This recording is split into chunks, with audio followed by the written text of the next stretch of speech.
Welcome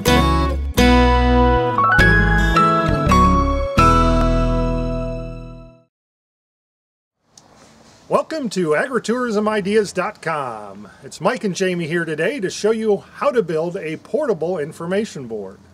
You probably wonder why you need an information board. There's a lot of reasons.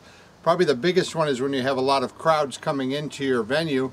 They need to know where they're going, and sometimes they're pushing lines and making lines fuller because they don't know which way to head. So what we do is we catch them when they first get out of their cars and before they enter our gates, so they understand what we're all about. Yeah, so on that information board we'll put details about prices, maybe a picture of our corn maze if that's the agritourism venue that we have. We also talk about other things that are available, maybe a map of where all the activities are. And so it just gives them a great overview, so when they get up to the window to make their purchase, they already have an idea of what package they want to buy and where to go next. Now what we're building today are portable information boards because sometimes you're going to need these in a place where you cannot sink them in the ground, perhaps your parking lot. So these will be portable. They'll be able to be moved from place to place. Oftentimes if you're a corn maze company, your corn maze moves every year. So these boards can move with you and your information can move as well, so people can go to where they need to be. Exactly.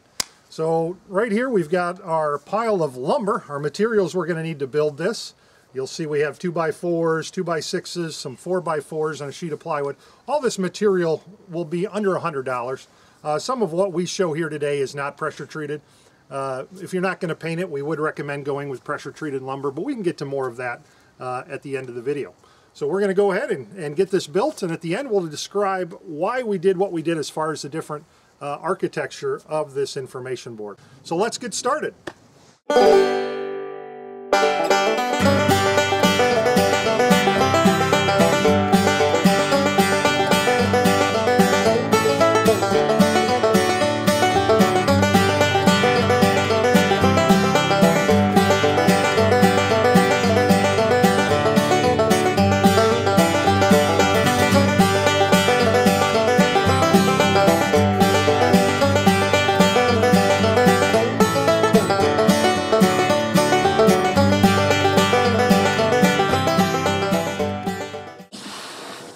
So here is the back of our information board. We're going to talk a little bit about how we built it. So first of all, we started by building your typical studded wall, 16 inches on center. It's 4 foot high by 7 foot 5 inches wide, and we did 7 foot 5 inches wide so the overall width would be 8 foot, which comes into play when we talk about our cross members below. The height of the board, it varies. You can make it whatever height you want, and that will determine how high and how long you cut your 4x4s. One reason you may want to keep it tall is because if you do have a crowd at your information board, the people in the back will be able to see a little bit better what you have posted. On the inside of our wall here, this is where we screw into the 4x4, give it stability from here. We also use 2x4s coming from the bottom up to the side to give it that stability. Now down here we just took an 8 foot 4x4 and cut it in half and attached it with a 4x4 post bracket. And once you tie in this 8 foot 2x4, it gives you great stability from it getting out of square. Now these things act as a giant sail when it's windy out, so one of the problems with a portable board is keeping it secured. And there's two things we recommend for you to do in order to prevent this from blowing over. One is we put some 8 foot 2x6s all the way across. Not only does that provide stability to the structure, but it gives you a platform to line up with hay bales. We would recommend filling this up with hay bales to keep the weight, and that seems to work well from keeping it to blow over. Also, if you're in a location where you can drive stakes down through, we would recommend that you drill a hole in each of the 4x4s, one going one angle, the other going the other, and just driving a rebar down through that into the ground. That also provides some added stability. This is the finished product. Here's what our information board looks like from the front. Now you'll notice this is untreated plywood, and if you're going to use this season after season, not using pressure treated lumber, make sure you paint this, as well as anything else that is not pressure treated. You'll notice that the plywood does overshoot on the 4x4s on the corners, so you will want to screw the face and you'll have a better finish that way. Also, when you go to post information up here, make sure you use a really good lamination.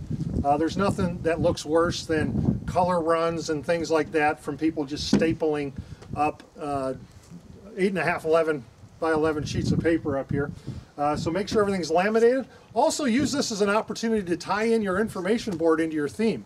We've painted ours up at different times, maybe a patriotic theme if it's election year, or NFL flags if you're doing an NFL theme. You get the idea. Whatever your theme is, try to tie that in through your whole venue, including your information boards. Why don't you talk about lighting a little bit? If you're a night venue, if you're doing a corn maze or anything at night and you're using your information board, which we recommend that you do, make sure people can see this at night. So there's a lot of ways that you can illuminate your board. Most commonly, just put some kind of a light attachment that shoots over the top and shoots down and washes your board with light so that people can see what you're talking about. Then an extension cord or whatever can be run to the nearest outlet, but that way people are seeing what you're talking about even at night and experiencing the best effect that they can.